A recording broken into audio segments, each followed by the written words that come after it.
അയോധ്യ നഗരത്തിലേക്ക് ഒഴുകിയെത്താൻ പോകുന്ന ജനസാഗരത്തെ പാർപ്പിക്കാൻ ഹോട്ടലുകൾക്കും ഹോം സ്റ്റേകൾക്കും പുറമെ സർക്കാർ ചിലവിലും അല്ലാതെ പ്രൈവറ്റായിട്ടും ഇത്തരത്തിൽ ടെന്റ് സിറ്റികൾ കൂടി നിർമ്മിച്ചെടുക്കുന്നുണ്ട് സർക്കാർ.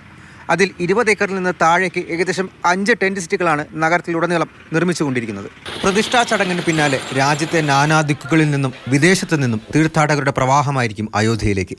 വന്നെത്തുന്നവരെയെല്ലാം സ്വാഗതം ചെയ്യാൻ ഈ കൊച്ചു പട്ടണത്തിലെ ആളുകൾ തയ്യാറാണ്. ലക്ഷക്കണക്കിന് ജനത്തെ ഉൾക്കൊള്ളാൻ പല പദ്ധതികളും ക്ഷേത്ര ട്രസ്റ്റും സംസ്ഥാന സർക്കാരും ചേർന്ന് ചെയ്യുന്നുണ്ട്. തീർത്ഥാടകരെ കൂടാതെ ചടങ്ങുകൾക്കെത്തുന്ന മുനിമാർ, സന്യാസിമാർ, സുരക്ഷയൊരുക്കാനെത്തുന്ന സേനാംഗങ്ങൾ എന്നിവരെയെല്ലാം പാർപ്പിക്കാനായാണ് ടെന്റ് സിറ്റികൾ ഒരുക്കുന്നത്. ഗുപ്താർ ഘാട്ട്, ബാഗ് BJC, രാംകഥാ പാർക്ക്, കർസേവക്പുരം, ബ്രഹ്മകുണ്ട് എന്നിങ്ങനെ 5 പ്രദേശങ്ങളിലാണ് ഇവ സ്ഥാപിക്കുന്നത്. എല്ലാം സരയൂ നദിയോട് ചേർന്ന്. ഇതിൽ സർക്കാരിൻ്റെയും ക്ഷേത്ര ട്രസ്റ്റിൻ്റെയും സർക്കാർ ഭൂമി പാട്ടത്തിനെടുത്ത് സ്വകാര്യ പങ്കാളിത്തത്തോടെയും ചെയ്തതുമുണ്ട്. എല്ലായിടത്തും രാജ്യത്തെ തനിമയുള്ള ഭക്ഷണ വിഭവങ്ങൾ ഒരുക്കും. राम जन्मभूमि की तरफ से है, ये 30 क्षेत्र वालों के लिए है. साधु संत जो आएंगे 10 तारीख को यहाँ मतलब साउथ इंडिया के आएंगे और केरला के सभी मतलब जगह के पूरे इंडिया के आएंगे यहाँ. 1000 മുതൽ 20,000 വരെ ആളുകളെ ഉൾക്കൊള്ളിക്കാനാകും.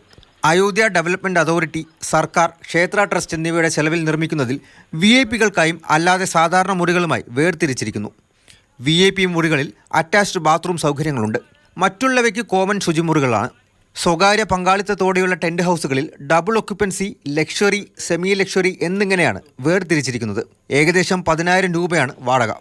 ഓപ്പൺ എയർ തിയേറ്റർ സംവിധാനം, വൈഫൈ, ഹെറിറ്റേജ് സൗകര്യങ്ങൾ എന്നിവയുമുണ്ട്. മാർച്ച് പകുതി വരെയെങ്കിലും ടെൻറ്റ് സിറ്റികൾ നിറഞ്ഞു കവിയുന്നത്ര ആളുകൾ എത്തുമെന്നാണ് വിലയിരുത്തൽ. അയോധ്യയിൽ നിന്നും ജഗദീഷ് ബിഷ്ണൊപ്പം അർജുൻ പീതാംബരൻ, മാതൃഭൂമി ന്യൂസ്.